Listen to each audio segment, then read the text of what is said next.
Good morning, everybody, and welcome to Real Estate Divas. I'm Jer'leigh Thompson here with Kristin Gerst, and today we're talking about Section 8 pros and cons. So if you'd like to know more about Section 8 and the pros and cons of that whole revenue stream, renting out to Section 8, or you're interested in getting Section 8 buyers, tune in. We're doing A to Z all the way through the Section 8 topic today. So we're going to take a quick break for our sponsors, and we'll be right back. Propelio TV is sponsored by Noble Mortgage and Investments, Batch Skip Tracing, Think Multifamily, CreativeCashflow.com, and Lifeiner.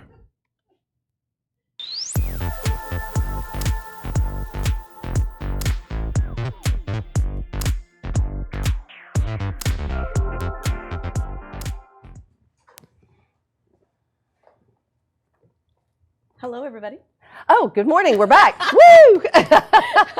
Welcome back. We're going to be talking about Section 8 pros and cons today. So if you're interested in any of that, if you're a landlord and you've got properties out there, or you're thinking about possibly renting or apprehensive about renting to Section 8 tenants, then this is the show you need to watch. And if you have any questions, or if you had some experiences that you want to relate or talk about, or just want some opinions on, go ahead and drop your comments, share, like, and we'll go ahead and get started. So, Kristin here has had a ton of Section 8 experience. You want to go ahead and let everybody know when you got started? I started back in 2005, and my very first rental property, I got a Section 8 tenant on a fluke. And it turned out to be a great experience, and every single property that I had, I kept renting to Section 8. So when the mortgage crisis hit, middle of 2008, I had 61 doors all rented Section 8. Holy moly! Yeah, and over That's three, crazy. and they come through, and so as far as how many different Section 8 clients I've had a bunch. Wow. Well, most of us can't say that. I've had like 2 Section 8 or housing assistants. One wasn't Section 8. One was actually because she was giving up the child for adoption, and so the adoption agency pitched in and covered the rent.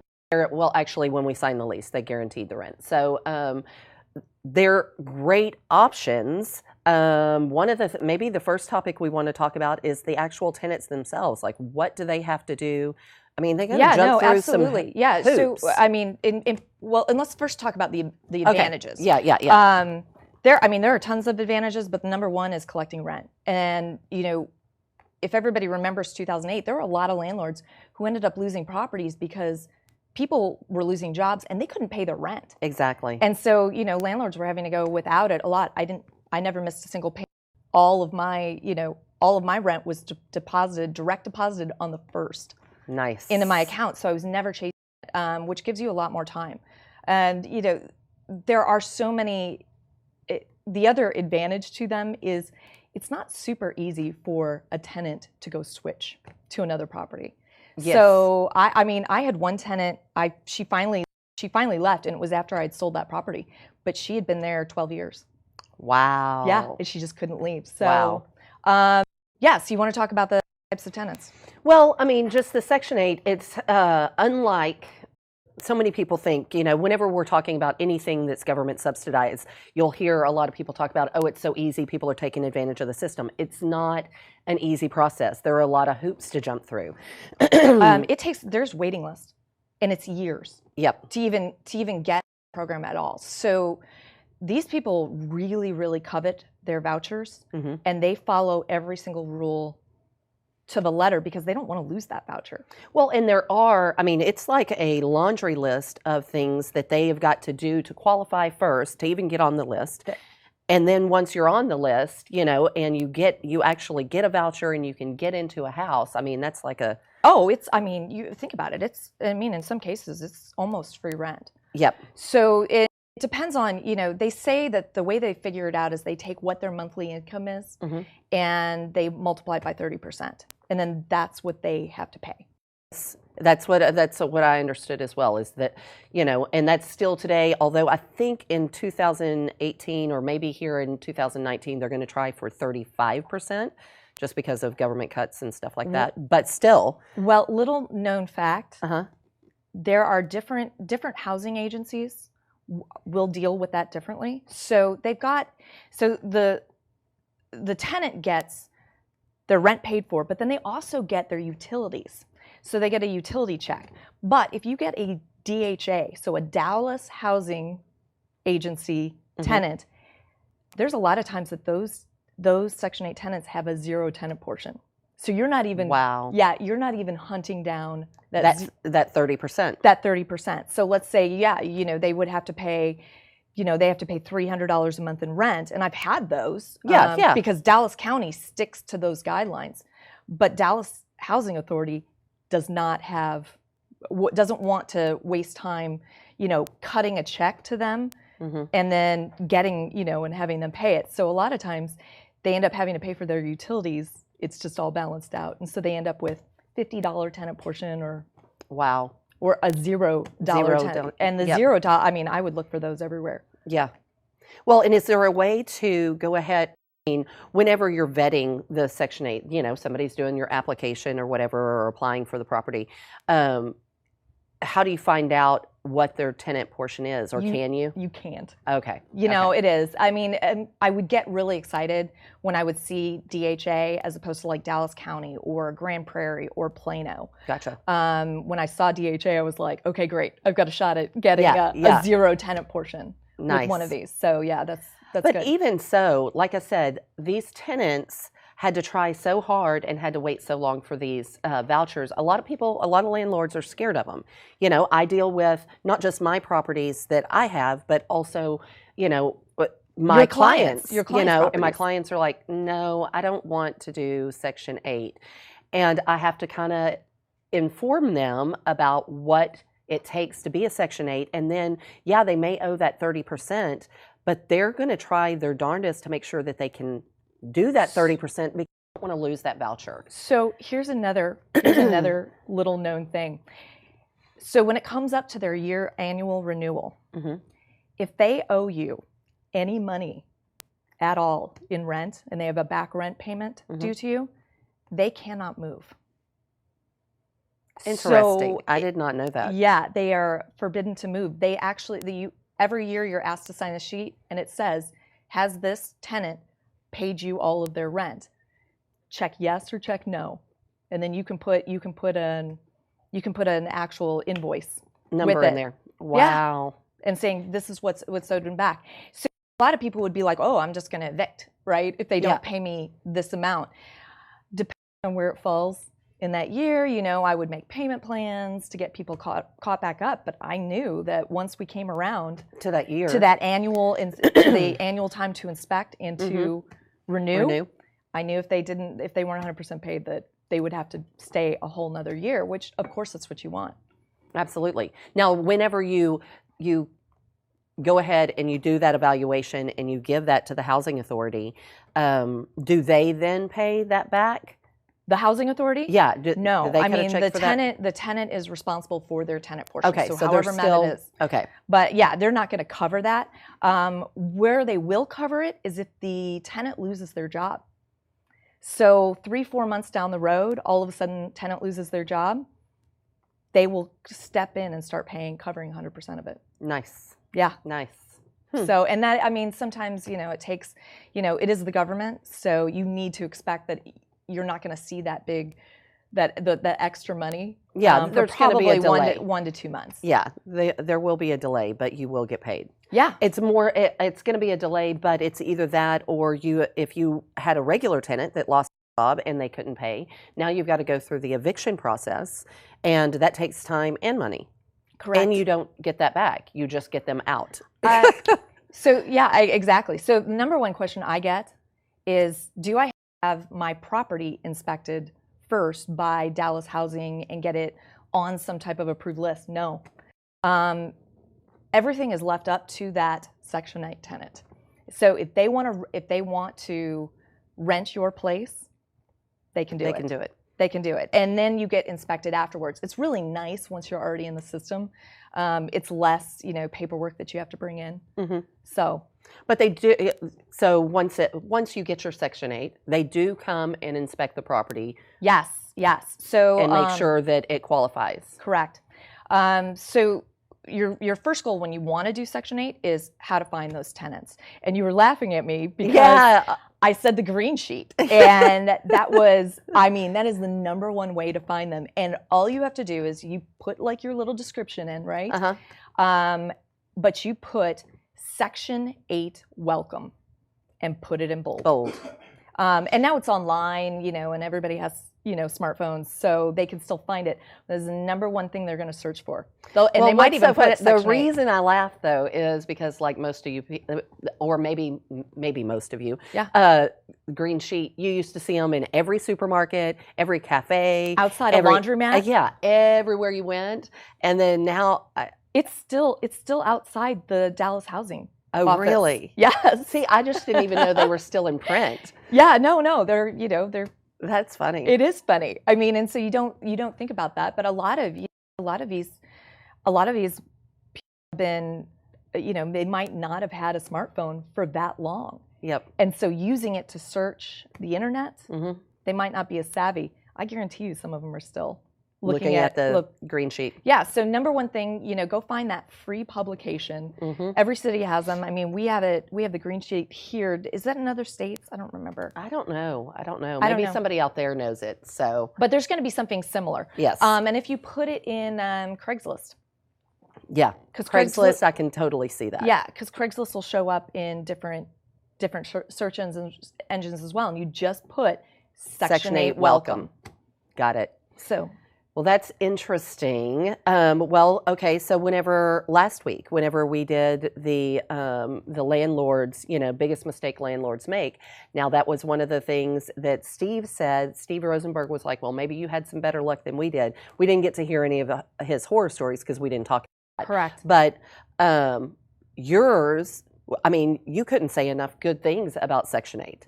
Yeah. And I mean, I had one really bad exit, and she was actually a wonderful client, but she ended up being like turning the house into like a hoarding house. And we talked about it last week. I went in there, I took photos, and I brought it into her case manager, and her case manager said, "You are going to lose your voucher if you do not pay this woman every dollar that she is asking for." Wow. Didn't try to negotiate it down, nothing. And so she got on her and she paid 100% of it, and they kept checking back with me and say, "Is she making these payments?" Wow. Yeah. So I mean, Section 8 will take care of it. They also inspect randomly. During the year. Well, I didn't know that, but I was going to mention, in case y'all didn't see last week's show, that was one of the things that they say. Put in your lease that you're going to inspect the property twice a year. It's, I'll give you a week's notice to whatever your policy is, but don't wait till the end of that year.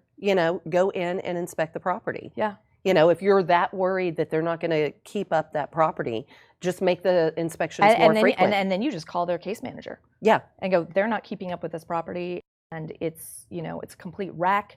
There's stuff all over the front lawn. I'm sure, I went inside the house and the house looks just as bad." And going in, and then they will send an official inspector over. Wow. And they will give them, a few days to clean it up and take care of it. Well, that's almost like, somebody being on probation. You've got an officer, somebody has a complaint about you, or you're not, walking that line, then you just go and complain to whoever's kind of in charge of you, and you're back on track. Exactly. But they really are. I mean, because it took them so long to get on this, and the other thing that you should know when you're, housing authorities, you can't be a felon, a violent felon, and get a Section 8 voucher. Gotcha. So, I mean, yeah, if you've been in prison for any violent crimes. I did have one who did, who said she had been in jail and asked if it was okay. It was for like check fraud or something like that. Gotcha. But it wasn't, and it wasn't for a long time, and it wasn't because she was, murdering or No, anything it like was that. because she was probably broke. Yes. So, which is, part of the reason. Well, you're I on. people are afraid of that. They think Yep. Section 8, they're like, oh, they must be, these violent Thugs. and they're not at all. They just. Again, it's people trying to get on track. They're trying, and they didn't just say, "Hey, I need this," and here's a voucher. You don't just ask for it and get it. There are a lot of steps and a lot of hoops to jump Well, through. and some of them, and I'm not saying all. Okay, you can blanket Section 8 and go, oh, all of them, really don't care about any of that. But Section 8 tenants, a lot of times they will use it. Mm-hmm. And I had one in particular, she got both of her kids, got full ride scholarships to University of Texas in Austin. Wow. And she herself then put herself through nursing school, all while on this program. And she's an inspiration. And Yeah. I hear from her I get a Christmas card still from her every year. Oh, wow. And That I've given, is cool. yeah, and I've given references to her. So now, are they all like that? No. No. But still, that's an inspiring story. Again, we're talking about people that are just trying to make it. They're trying to get by. Maybe they're raising a family. Maybe it is just them, and it's a hard time right now. Yeah. So let's talk about what happens when you get that tenant. So now you've got somebody who's come to you and they want to rent. Okay. I always say, so it's going to be inspected 7 to 10 days from whenever you turn in the packet. So when I start getting calls from Section 8 tenants, I always say, great, here's the address. And I ask, are you Section 8 or are you regular rent? Mm-hmm. And they tell me, and then I have them drive by the property first before I even go and show it to them. Yep. And then if they want to see it, I ask, do you have your landlord paperwork? Have you been through it? Because a lot of them, you'll get these calls and go, yeah, I'm getting my voucher next month. Well, that's kind of. And you're hoping you're getting your voucher. Well, no, a lot of times they'll know. Yeah. Okay. But until they get this one folder of all the documents that need to be filled out, mm-hmm. you cannot start that process. And you cannot get paid, and they cannot move in. So they can move in as soon as you finish that inspection. Okay. So you get the tenant. Yep. You get the tenant. You fill out the paperwork. You deliver it all to the office. And that inspection, they'll call you and say it's scheduled, 7 to 10 days later. Once that inspection happens and it passes, then you can have them sign the lease and move in. You might not be paid by housing for 1 to 2 months, mm-hmm. but that first check that you get will have all of the back rent dated Nice. from the day of the lease signing. Nice. So yeah, and so you say inspection. So I know that that's one of the things that everybody freaks out about. Yeah, And everybody freaks out about an inspection. So what is it exactly are they looking for whenever they come in and do the inspection? Is it safe? Yeah. It's really no-brainer stuff. Yeah. And if you're doing a good job, if you're maintaining the house for just a regular tenant, then it's most likely going to pass inspection. You do need to make sure there's smoke detectors. And the smoke detectors have batteries. They Exactly. automatically test those. You can't have any open walls. So if you're missing the face plates on an outlet. On a switch, yeah. Or a switch, all Put of it that. on there. Yeah, and a lot of people are like, oh, it's cosmetic, it's not a big deal. No. They're gonna flag that. Yep. Windows painted shut. Yep. Can't do that. You have to have working locks on the windows mm-hmm. so that they're safe and nobody can break in. And you have to have a deadbolt and a security deadbolt on any door going to the exterior. Gotcha. But most of it is, they're looking and going, okay, is it clean? It doesn't have to be, cosmetically speaking, it doesn't have to be the most beautiful property. Well, and I know a lot of people, the people that were most apprehensive that I speak to, it's two different spectrums. So you're dealing with either somebody with a nice house in a nicer neighborhood and they're afraid somebody's going to come and tear it up, or it's a house that's much older in an older part of town and they haven't had to do a lot of work to it, and so they're afraid maybe it won't pass inspection. And that would probably, if you've got peeling paint on the walls.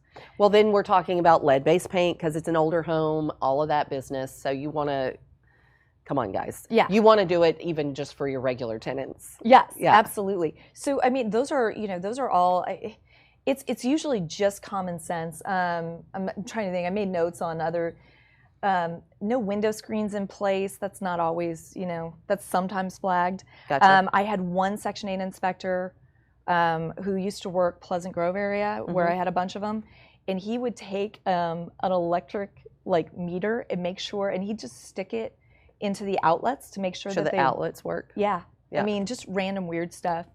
They almost always check the GCFI outlets and make sure that they're in the kitchen and bathrooms. So even let's say it's an older home, because a lot of older homes, like I know whenever I'm going to sell an older home, the inspection will bring that up that it doesn't have the GCFI outlets, but that it doesn't really require it because of the age of the house. Now they're just saying it's not up to code. Right. Do you have to have the You GCFI pretty much in do. Okay. And you can buy GCFI outlets that look like regular outlets. Mhm. And the problem with those is that they don't have that little red and Yeah. black button that you test. test. So you need to make sure and have the sticker on there, which I mean, that's why I'm like, no, don't ever put those in. Yep. If you're doing a Section 8 house, make sure that you have the ones with the red and black buttons. And they're pretty, if that's the thing that's holding you back, $30. It's very inexpensive to, even if you pay somebody to have it done, it's very inexpensive. Yeah, so I mean, other things are like handrails on stairs. I mean, these are all things that, common sense would tell you. And really, you just need to look at everything and go, is it safe? Yep. And okay, yeah, all your walls are white and you have the beige carpeting, and it's a plain Jane old kitchen with Formica countertops. But as long as it is clean, safe, and I have had, I know that there's investors out there, oh, it's flagged because it was dirty. Just clean the place. Yeah. Yeah.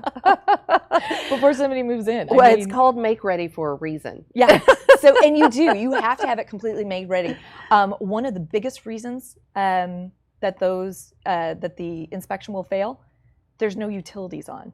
Oh, yeah. Well, and that's for any inspection, you guys. That's whether you're selling the house or renting it. You need those utilities on. I mean, how else are you going to inspect the property? I've been guilty of it. I mean, where it just slips your mind and you're like, okay, well, I don't have the utilities on because they were in the name of the last Section 8 tenant, and then, they move out and you're like, well, I'm not, Well, and also back whenever you were doing it and you had all those doors, it wasn't as easy as now. Now there are utility companies that you can pay by the day, and all right, for 5 days it's in my name, and then I turn it off because now we've got a tenant in. Correct. I mean, it's stupid easy now. And you're not, you don't have to do it on the phone. You can log in. Yeah. I mean, and get electric. Easy. Yeah, it is. And most of the flippers out there know that. But I mean, for those of you who don't, there are companies out there that this is what they specialize in. Well, we're going to break for just a second and go to commercial. But hopefully you guys are getting some value out of this. And like I said, if you have any questions, drop them, or you have a scenario you want to talk about, drop that in the comments and we'll talk about it towards the end of the segment. But we have more to tell you on Section 8 and we'll be right back.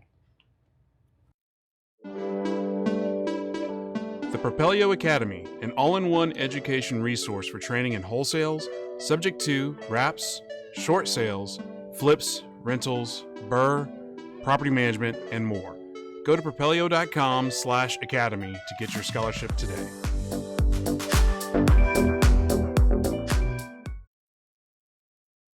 Propelio.com. What does Propelio offer? Lead generating websites.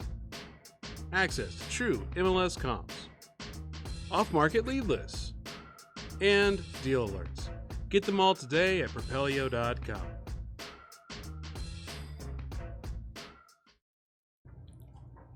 Welcome back. This is Real Estate Divas with Jer'leigh Thompson and myself, Kristin Gerst. We are talking all about Section 8, how to get the tenants, how to do the paperwork, what's going to be flagged on the inspection, all those items, pros and cons. So we're going to talk about that paperwork. And you filled out the paperwork, right? I've filled out the paperwork. It's been a while. And like I said, I've only done, only one of my houses have been Section 8. And then the other one was the pregnancy center that paid for everything. Yeah. So the paperwork's easy. Yeah. That's another fear that landlords have out there. They're like, oh my God. That I see this packet of paperwork, and what is it? Literally, the questions are stupid. I mean, what's the address of a house? How many bedrooms does it have?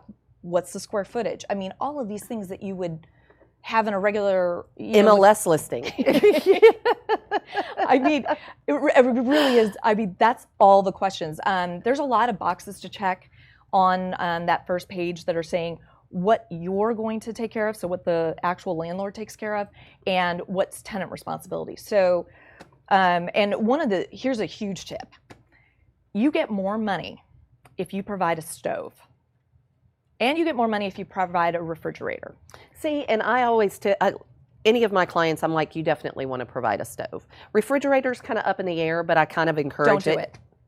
Don't provide the refrigerator. Yeah. Do not provide the refrigerator. The reason for that is because if I'm thinking about all of the actual repairs on appliances that I had over the years, the refrigerators are the ones. You'll buy something with like an ice maker in it. The ice maker notoriously goes out within a year. So especially because it is Section 8, you're going and getting like used appliances. You know, there's a great place in Garland that I know of. Yep. They actually deliver, but I would never get refrigerators. But ranges, yeah. All day long. You know, and it's just the regular with the coils. Electric range. Electric range.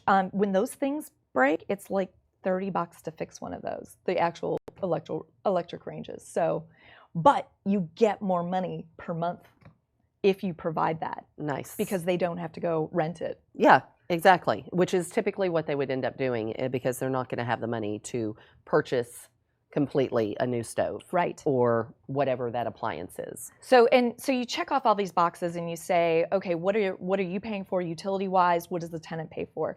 You know, and especially, you know, if you've got something that has like maybe homeowners association with it, who's paying for the water, who's paying for the lawn, stuff like that, you know, and they don't usually ask you about that, but it's more for who's paying for these utilities so that they know they give you more money. You know, if you're paying for water, which water is one of those cheap things to pay for. Yeah. It's not a bad idea to have the water. And a lot of times the Section 8 tenants will ask you, do you think you could provide water for me because I have a past bill and they're not letting me do that anymore, or I don't have enough money to put a deposit down to get water turned on in my name. Exactly. Would you do that for me? Exactly. So never provide electricity because they'll abuse that. But water's cheap. Yep. So often you can raise your monthly amount by doing that, and you'll actually make more money on that. Nice. So again, just filling out the paperwork. Some of the things that people that are like, once you fill out all the information, you have to sign something that says, oh, this property does not, you know, if it was made before 1978. The lead-based paint. Lead-based paint. Yeah. You know, it's just like a lead-based paint addendum. Yep. In any contract. So, you know, easy stuff like that. You're going to have to provide a warranty deed, certified copy. Gotcha.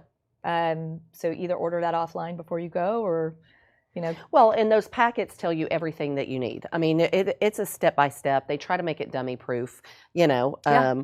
And it's just not difficult. And it's not any more than what you would normally for any other client. I mean, any other tenant that's coming in there, you're going to have to do a certain amount of paperwork. Granted, you're going to just be doing a lease. But if you want that guaranteed rent, then... And it is. It's guaranteed direct deposit first of the month. You're not never chasing it down. And, you know, a lot of landlords, especially if you're self-landlording, will tell you that was their biggest time suck was, you know, calling people, hey, where's the rent? Yeah, you know, chasing it down. Hey, it's the 5th, it's 6th, haven't seen a rent check yet. Yeah, you might have to do that a little bit, but as I said, you know, if they end up owing you money, they can't leave. And now I want to talk. Have a client who has properties out in San Francisco, and she was just complaining about how she can't raise the rent and how she can't evict because one of her properties is Section 8. And I was like, that just doesn't seem correct. Now, I will say that just from the research that I've done, it's state to state and county to county as to what the requirements are as far as raising the rent and how much they'll allow you to raise the rent. But, and there's limitations. So you need to look into, you need to call that local housing authority to find out what yours is. But here in Texas, they publish every year, and it comes out, maybe November before the next year. Everything is done by zip code. That's how they figure out what you can charge for something. So you look at your zip code and you look at, okay, it's a 2-bedroom or a 3-bedroom or a 4-bedroom. And then you scan down to your zip code. Oh, here's the number. That's what you're allowed to charge for rent. And it's cut and dry. So the question is, are you allowed to raise it? So let's say that you found out that, you didn't know what you were doing on the first year, and you're charging less than what your maximum allotted amount is for that zip code and that house that you have there. You have to apply for that with a special form 60 days before the annual meeting that the Section 8 tenant has with their caseworker. Okay. So the renewal meeting. So the renewal date for the tenant that the tenant has with the housing authority. Yes. And so 60 days prior to that. That is key, people, because these dates matter. It does. And if you don't, let's say you miss it. So it's not 60 days, right? So, and it can be earlier than that, but let's say you go in a month before. Nope, you got to wait an entire year to get that raise. Okay, so it's like your tax disputes. Okay, there is a deadline, and that needs to be in red with alerts and alarms on your calendar. So yeah, that's an important date. So maybe whenever I was talking to this client, then maybe what the problem is that she has missed the deadlines. Because of what I would think is, I know they reassess these properties on a yearly basis, because just like everything, rents and property values fluctuate, depending on the year. And so they reevaluate these properties on a regular basis. And so your rental rate for that neighborhood or that property has gone up or down, but they have a new number every year. Yeah.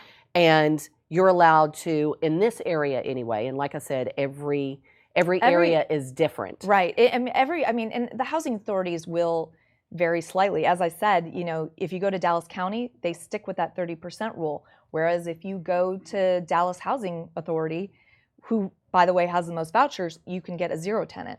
Yep. So, all of it, yes, they will vary slightly in that, but most of them have that 60-day rule.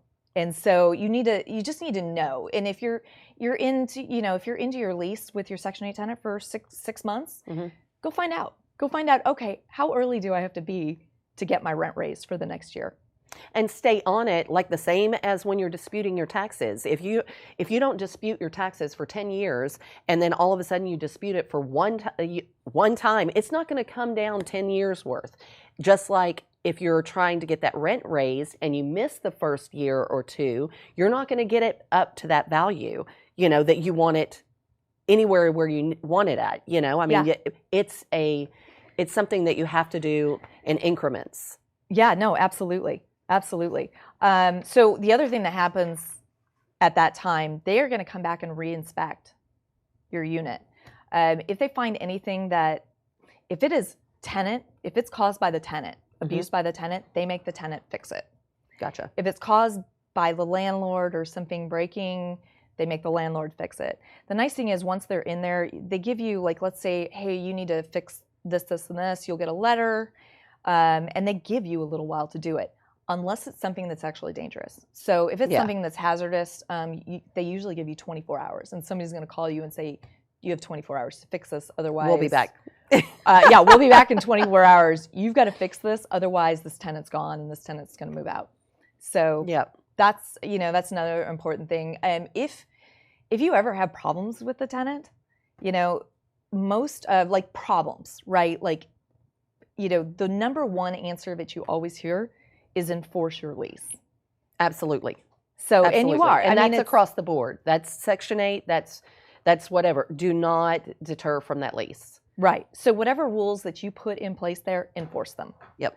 And make sure it's documented. They keep a file on every tenant. And if you send something to the tenant or you have a conversation with the tenant, make sure it's documented and mail a copy to Section 8, to whatever housing authority you're having to deal with. Because that way, everything is kept Mm-hmm. Everything is kept legal, and there's always a paper trail to go back. Case manager. So even if like if your tenant does get behind, send them like, okay, here's a late notice for rent. Send it. They're not going to lose their voucher for that. Like, and you don't want them to lose their voucher for that. You really don't. You want, but you want them to get caught up. You want them to get caught up. Yes. Yep. Unless you want them to be forced to stay there. Yeah. depending on where it is, which I know is a terrible thing to say, but that is, that is one of the things that while you're, renewing it. One other way that I used to, because I found that it would keep my Section 8 tenants in the houses for longer, I only charged a $50 deposit. Really? Yes. And people would say that I was crazy, but I'm knowing that the housing authority is holding them to a higher standard. The housing authority is coming in and saying, this is your mess. This is something you did. You need to fix this. So, and they have to leave it in good condition when they leave. If not, they're going to lose their voucher for tearing up a house. So I would always charge $50 deposits because that would of course attract, and I would put that in the ad. I'd say deposit $50. Or I would tell them, on the phone first thing, because that's one of the questions they're wanting to know. Because they have to come up with that. They have to come up with their deposit, their rental deposit. So if you only charge $50, you only have to give $50 back when they leave. But they've now gone and spent their $500 or $1,000 deposit that they've had going for renting places for so many years. That's gone. They've already spent that. So now they have to save up more money. And a lot of them, you find, okay, I guess I'm staying because the only deposit I would be getting back would be $50. Yeah. Little tip. Gotcha. That's not as long as they, as long as they take care of your place. Exactly. But I really, other than that one time, I never had any issues. Right. I had more problems when I rented to regular renters and again, tearing up a house. These people have to be vetted by the housing authority. One thing I would say, and I know I mentioned a minute ago, but and you briefly touched on it, was that once you do your 60 days and you apply to have to have that rent increase, in this area it's 30%. You can raise it up to 30%, your month's rent. But then they still assess it. They still make sure, you can ask for the optimum amount, and then they'll assess and see if you qualify for that full 30%. But I read that in some other areas, like I think it was like in Raleigh or something like that, that in other states, that some of them are like 3%. Some of them are really, really low. So if you're in other states besides Texas, you might want to, and you're thinking about this, you might want to call and find out what that process looks like, and then how much can you raise the rent on a yearly basis. Well, and people are always so concerned. They think Section 8 and the government's paying for it, and I'm not going to be able to charge as much. I actually made more money in certain zip codes. Exactly. Because especially like 75227, 75217, because those are actually Mesquite. Gotcha. And Mesquite, if you go, Mesquite's got its own housing authority. Mesquite's housing authority will only let their tenants stay in Mesquite, so they have to have a Mesquite address. Okay. Yeah, some of them have crazy rules like that. But Dallas Housing, because Dallas Housing would let their tenants stay in Mesquite, they would pay more for 75227 and 75217. So I'm on the Dallas side, Pleasant Grove side, and I was getting a couple $100 more for than rent. Yep. Well, that's a good tip right there. That one's helpful. And again, it just depends. They have these reports. You can find out what your zip code looks like. HUD.gov. Yeah. Just go to HUD.gov, there you go. HUD.gov, and go look for it. So they have, everything is there printed. They even have like copy, if you're really worried about, am I going to get everything checked off for my inspection? They've got the exact form online that the inspectors use. And so you can walk through and just kind of check off. Do your own inspection. Yep. and go, all right, what do I see here? You know, it's the same questions, literally the same questions verbatim. So, I mean, we're talking about a lot of pros here, you guys. So, the cons seem to be easily dismissed with a lot of the pros, just because I know a lot of people that are concerned because what if they want to stay and I can't raise my rent? Obviously, you look and see what that area is getting currently for rent, and then up to 30%. Do you anticipate 30%? You know, what does it look like? If you've had that rental property for a minute, then you'll be able to tell what you've been raising rents each year. And then even if you haven't, then do the comps, you know, get in touch with your realtor and you can see how much those properties how much they've gained in rent increase throughout the years and weigh your options. So, I mean, that one kind of knocks out the con, you know, of I can't raise the rent. Right. I think a lot of the cons and all the negative, you know, all the negative stereotypes of Section 8, they just think, oh, it's going to be, you know, poor, dirty people, you know, they're going to tear up my unit. And it's more coming from a place of ignorance. You know, there's, you know, not stupidity. Don't confuse those words. Yes, exactly. It's just not educated to go, all right, there are checks and balances for, you know, these people. You know, and people are like, oh, you know, they're drug dealers or something like that. They are absolutely not. I never had a single problem with drugs. Yep. Not once. Yep. You know, and they're background checked. Yep. And if now I will tell you, you know, the Section 8 I did not have a problem with, but then I mentioned pregnancy centers, and that's an avenue that you can look into. That is adoption agencies that pay for women who are going to go to full term and give up their baby for adoption, and they pay for everything. So it's guaranteed rent, but we did have an issue with that. I mean, it was guaranteed rent, but they didn't have the checks and balances in place. And so that tenant ended up taking the stove out of the property, and because it was a vintage stove, that was a mistake. But that we didn't have any other place to put it. It was my grandmother's stove. So, oh no. But taking the stove and selling it to somebody who was renovating a property in Fort Worth, and then we had to track down. I mean, there was a lot of tracking down, but the one thing is that this woman who was renting the property and everything was being paid for her, and she did this. Well, she was on probation. So then we went to her probation officer, and we got all of it back. You know? I was like, we got it back pretty quick. But, you know, I mean, we had more problems with that tenant than Section 8. Yeah. You know, I mean, she was the one that was trying to sell off all the appliances in the house to make a little extra cash, you know. I had one instance where I had to make a phone call to her because I got a call from one of the neighbors and saying, hey, every time she goes to work, her boyfriend, and it's always a fiance, by the way. It's always the fiance. The fiance was sitting outside on the front lawn dealing drugs.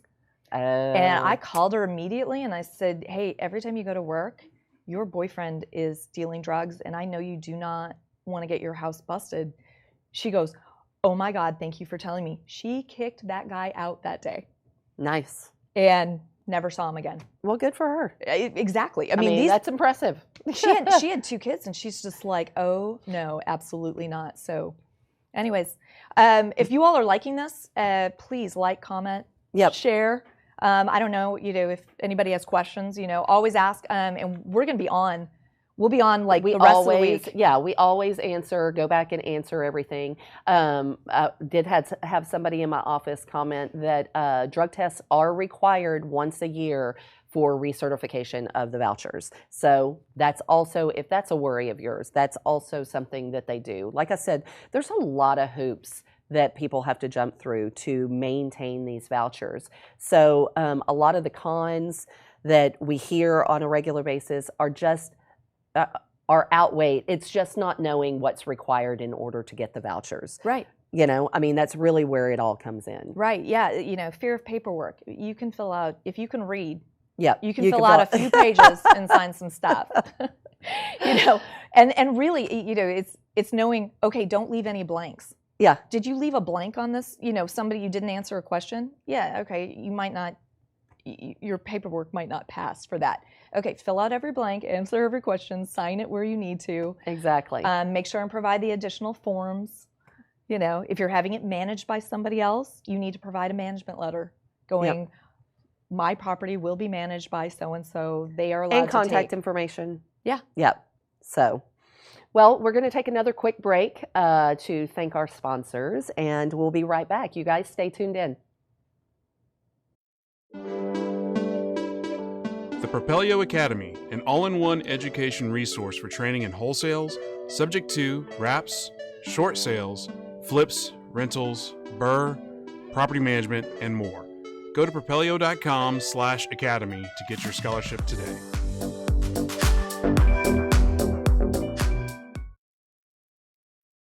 Propelio.com. What does Propelio offer? Lead generating websites, access to true MLS comps, off-market lead lists, and deal alerts. Get them all today at Propelio.com.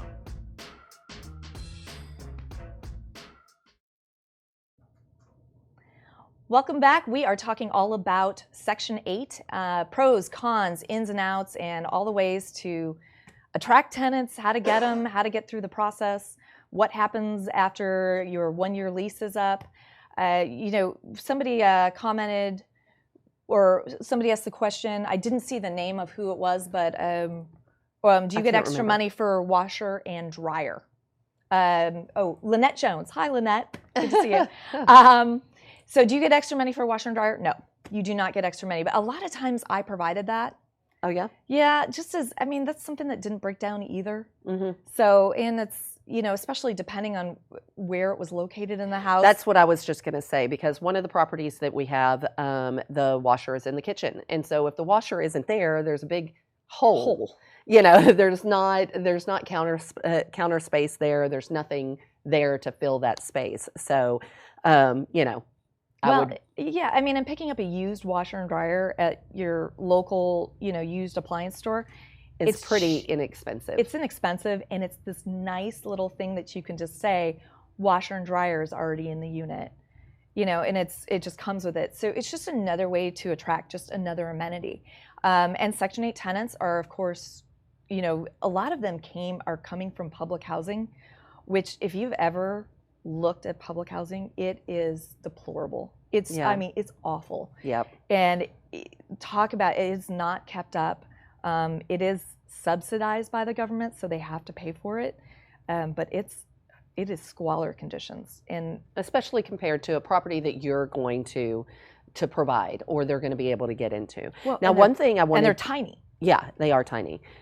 One thing I did want to mention that we don't really have a ton of information on, but people have asked me, you know, you've got your tenants that have the vouchers, but then you can also get your property Section 8. So then the Section 8 stays with the property, it doesn't leave with the tenant. So that's a whole different kind of qualification. So once you have your first tenant that has a voucher, Mm-hmm. and then your property address is in the system, yeah, you can do that. Amazingly, I never had any success going up on, there's an actual website run by HUD. I think it's called GoSection8.com, and you can list your property up there. I maybe had like one inquiry over the years on that Section 8 property. Majority of time, GREENSHEET or whatever free classified, Craigslist, anything that's free that they can just search. Yep. And you just put bold heading, Section 8 welcome. Well, and the main perk that, pardon me, my allergies are killing me. The main thing that I have heard about the Section 8 housing, like qualifying your property, was just that some of the people that are on the waiting list, they don't have to be voucher approved because it is your property. Section 8 is going to pay that rent, and they're going to get subsidized rent. But they also, then you're in charge of making sure that that tenant is jumping through hoops, and they're passing. I mean, you're not going to implement a drug test. You're not going to do all of the things that Section 8 can do and HUD can do, and they require for those voucher tenants. I always waited for a voucher, and that was my first question. Do you have your landlord paperwork yet? Yep. If the answer is yes, okay, bring your landlord paperwork so we can fill it out together. If you like the place, make sure and bring it with you. If you don't like the place, cool, no harm, no foul. But, I wanted to know before I wasted a bunch of time showing it to somebody, that they weren't all of a sudden they didn't have their entry appointment for another, 4 to 6 weeks. Yeah. Well, and I think that's the best way. If you're going to go this route, if you're going to go ahead and do Section 8 rentals, then I think that's the best way, because you don't have to vet them the same way. You don't have to be as stringent. Whereas if you're a Section 8 house and it stays with the property, you are vetting everybody and you're responsible for it all. And how are you going to keep, it's the same as a regular tenant, don't get me wrong, but now I don't know. It just seems riskier. It does. But when you're dealing with a voucher client, yeah. Well, what are the things that you check for in a background check when you're doing a lease? Credit. Well, you don't have to worry about credit because the rent is guaranteed by the government. Yep. Criminal background. Well, they won't give a violent criminal or somebody who has been in prison for a violent crime. They won't give them a voucher. Yep. So, and definitely nobody who's been convicted of, like a sex offender or anything like that. Somebody who you really wouldn't want to put into your property. Right. Yep. So, and that's just a nice thing. They always say, and Section 8 will tell you, make sure and vet your tenant, make sure that they, abide by your lease. So you're not technically supposed to treat it any differently. But yes, I sometimes ran credit on them, but what I found was that it was horrible. Well, there's a reason why they're doing the Section 8 vouchers. Exactly. They don't have the credit. why even waste why waste resource? Yeah, why waste, your $25, $45 that you're paying. Yeah. For something like that. Well, awesome. I think we covered A to Z on this. If anybody has any questions, again, just feel free to drop them in the comments, or if you just want to share, because I know a lot of people go back and watch this and they like to know what other people have dealt with, So if you have a good story or a bad story, either or, people drop really want to know, and make sure, and just tell it in the comments. Because a lot of people, they're afraid of Section 8, but really there's no reason to be. And once you've actually done, a couple of these packets, oh my gosh, it's so easy. Yep. So, and that's done. And once you have a tenant in there, you've got a year of just peace of mind that you're not going to have to worry about getting your rent. Nice. And especially for new landlords, it's so important, because they're trying to. That's the scariest part, is vetting your new tenant. I want a tenant that's going to be good, and that that it's going to be a solid tenant, and that's going to pay me so that I don't have to pay to evict them.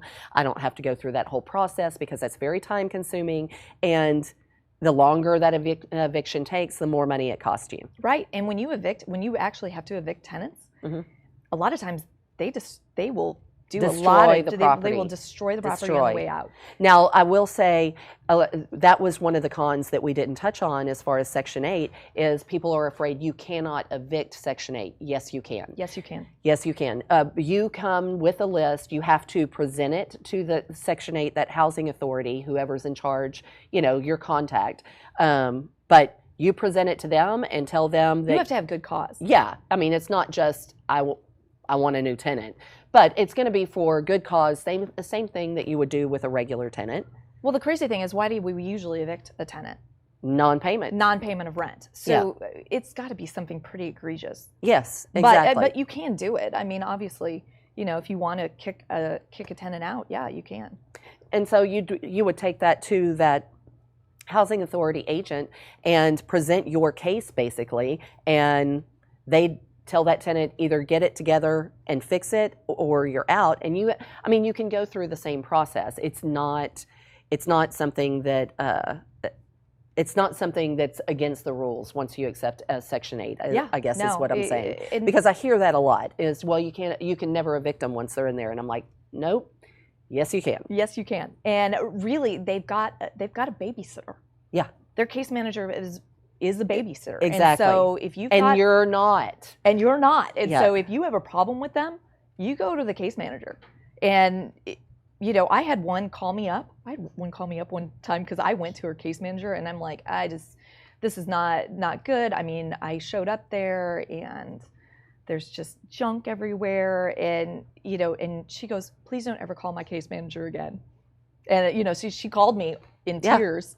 She goes, I need this, and I said, okay, well then you need to keep your place clean. Yeah, you need to take care of my property. Yeah, absolutely. So, yeah, it's nice not to have to be the babysitter, which that's kind of what you are when you're a landlord. But that's the job you take on. So, but yeah, if you have any, there's somebody, Glenn, is a voucher amount the tenant received based on the number of room size in house, etc. Yes, it is. Yes, it is. So your voucher, so all of the ladies, by the way, the vast majority are women. Yep. Something like 95%. They are given a voucher for a certain number of rooms. And they will say, I have a voucher for a 3-bedroom house, but it's a really big, I have an extra big voucher, because some of them, there's different programs in Section 8. And some of them, it's called the Walker program here in Dallas, and it's got different names around the country.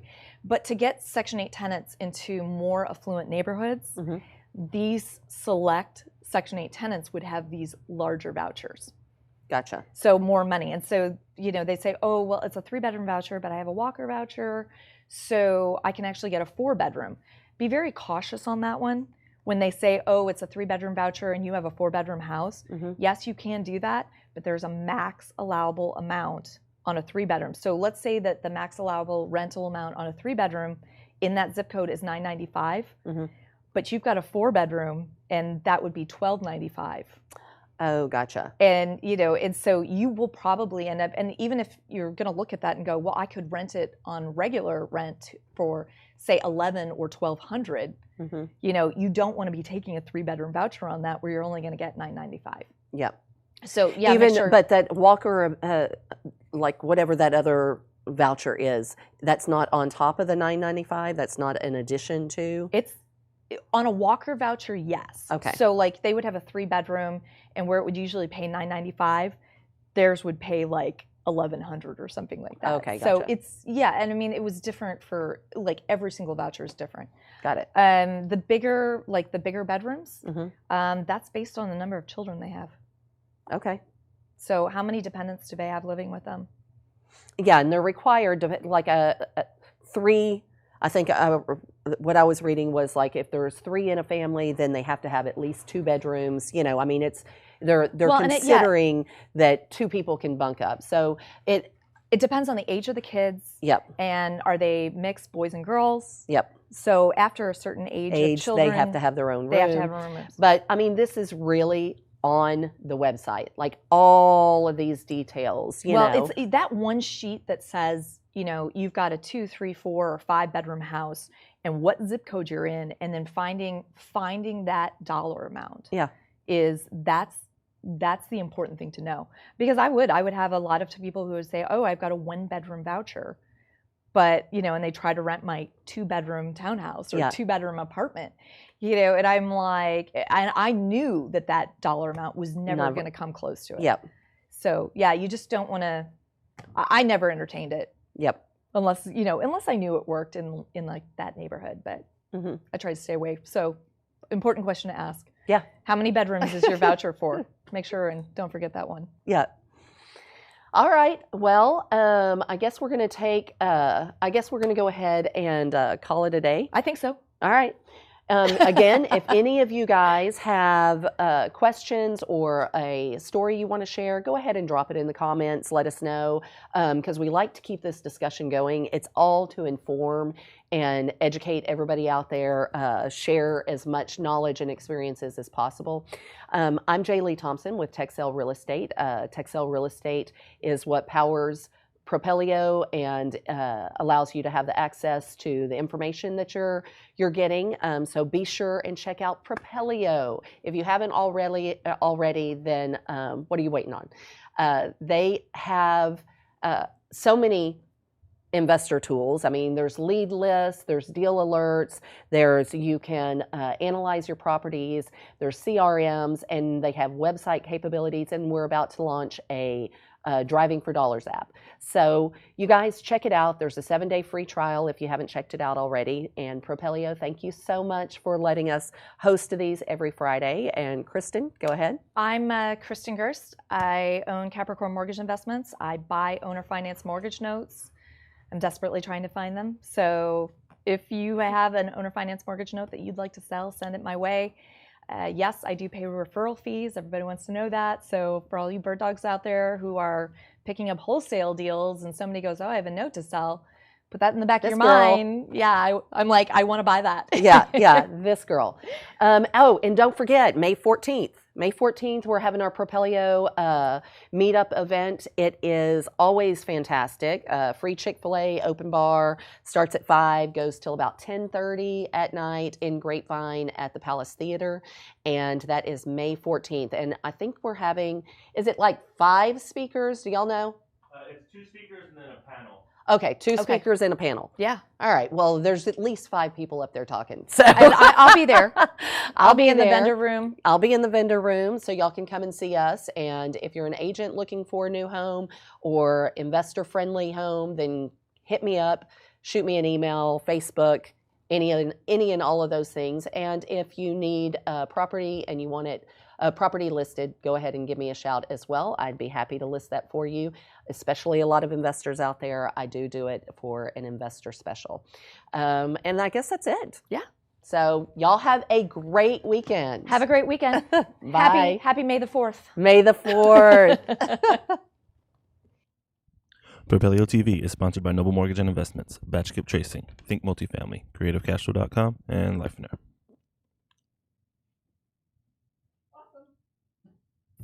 Hey everybody, I'm Ryan with Propelio. If you like what you saw, please subscribe.